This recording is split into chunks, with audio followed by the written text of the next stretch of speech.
In this tutorial, we're going to talk about how to summarize data using two-way tables. Let's jump right in. A doctor wants to know if people who are taking a certain medicine also have higher heart rates. She surveys 12 people, some who are taking the medicine and some who are not. She lists the results in the chart below. Which two-way table corresponds to the chart? So here's our chart full of information. And these are our two-way tables. So let's first take a look at how we might create a two-way table.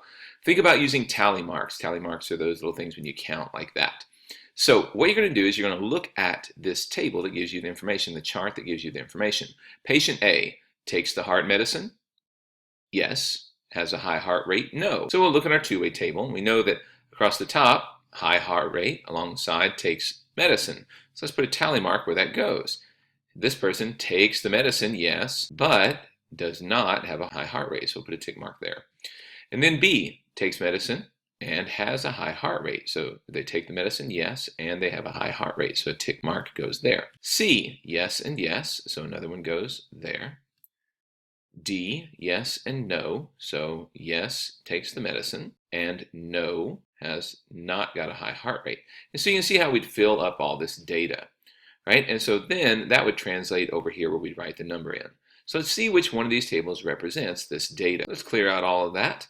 And let's look. We need to know how many cases there are where a person both takes the medicine and has a high heart rate. So there's patient B, yes, yes, yes, yes, yes, no, no, yes, no, no, no, yes, yes, no, no, no, no, yes, no, yes. So we know that this 2 value should be correct, and it is in all of them.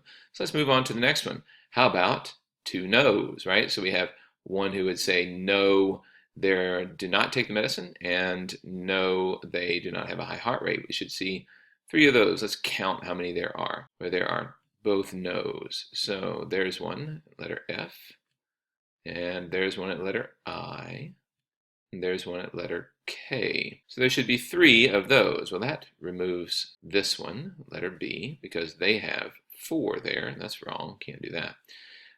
This one under no and no has 2. We know that one's not going to work, so that one can't work there. And that leaves us with these 2, right? So these both have 3 under the no and the no. So let's find how many are, since this one has no and yes at 3, and this one has no and yes at 4, how many do not take medicine but do have a high heart rate? So no and yes, let's pick a different color, no and yes, there's a no and yes. There's a no and yes. There's a no and yes. There's a no and yes. So we've got 4 people who both take no medicine and do have a high heart rate. So no medicine and a high heart rate of 4. Yes, this one has that. This one does not. So our answer is clearly A, because this one has a value of 3 there. That can't be correct. That's really all there is to it. Take some time and experiment for yourself.